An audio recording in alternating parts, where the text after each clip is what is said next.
we come across many startups that are thinking about localizing manufacturing, right? And it's not easy at all. You look at an electric vehicle company, trying to indigenize production as much as they can, but they're still reliant on supply chain, and they take a significant chunk of supply chain risk, just because some things you cannot make here. But Utopia has been able to get over that, right? Whether that's machinery manufacturing, been able to reverse engineer machines that are predominantly China से आप लोग ले रहे हैं कि वहाँ सबसे सस्ती हैं, but you're able to make them cheaper here. How's that happening? What's the thinking that we can take the risk and we will try to get some of these things and then we will indigenize most of our production?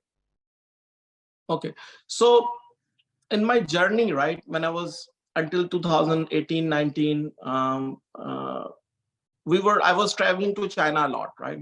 Going to couple of times a year to China, attending their trade shows for 2 to 3 weeks, talking with a lot of Chinese manufacturers. So I learned a lot about China, that how Chinese people manufacture their goods, and how what kind of challenges they have, what are their strengths, what are their weaknesses, and one thing I learned is that they are not as smart as we think, right? I mean, the people who are in trade probably does not know very much detail about the manufacturing. People in manufacturing are not as smart as you think. They are like people who are probably just doing their specific role, but no one know in and out in very detail. So I was like, these guys, I mean, I know guys better than these in Pakistan, right? I mean, so if these guys can do it, why we can't do it, right? And since as a seller, we were very diversified. We were in towel, bed sheets, mattress protectors, and personal care, metal, plastic products.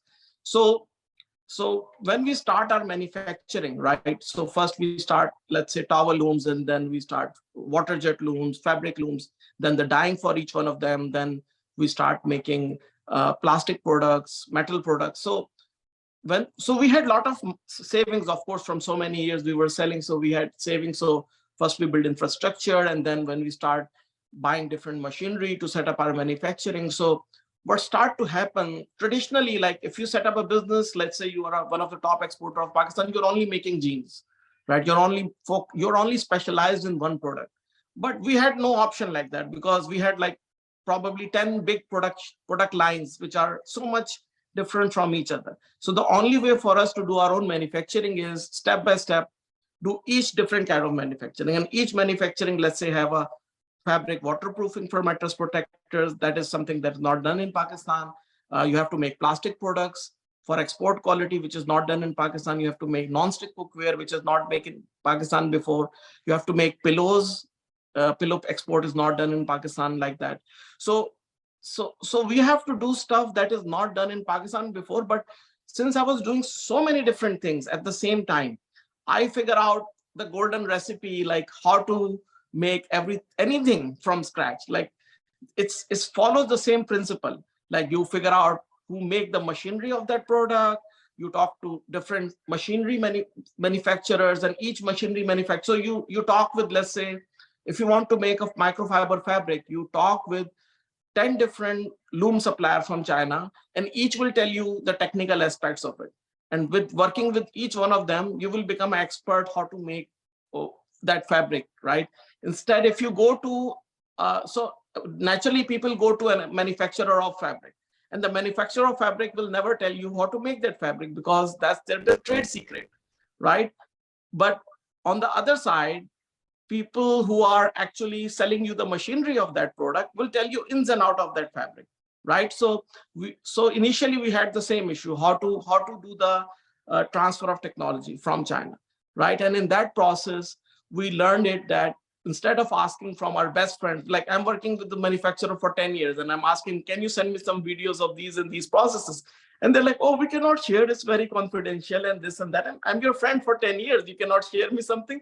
And they say no. And they say, oh, I want to come and see your factory as a buyer. I say, no, we don't allow you. So once they know that you want to do that business, they create hurdles for you, even if they are good friends, because that's their trade secret. But if you use a different approach, go to the suppliers who supply the machinery, they share you very specific information.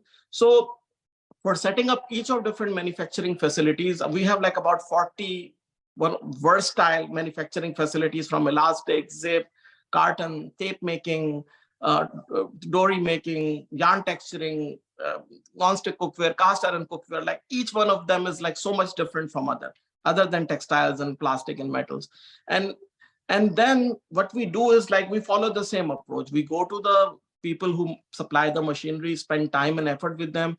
We do if this is feasible to make in Pakistan. And by the way, we learned that everything is feasible to make in Pakistan. Pakistan just have the labor that is 10 times cheaper than China, period, right? And the labor cost is 20 to 30% of any business from end to end in manufacturing. And there is no way China can beat us over there.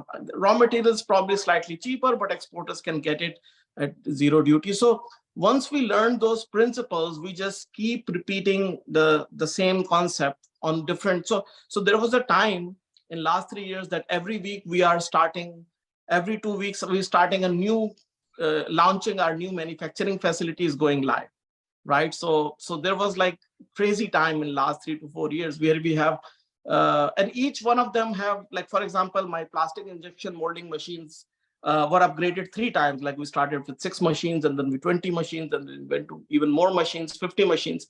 So every week or 2 weeks, we were starting a new manufacturing facility or upgrading an existing manufacturing facility and increasing its capacities. And I think recently I slowed down because my manufacturing capacity is now close to my e-commerce ability. But doing it again and again, we acquired a unique skill how to manufacture now anything in Pakistan and making it competitive to China.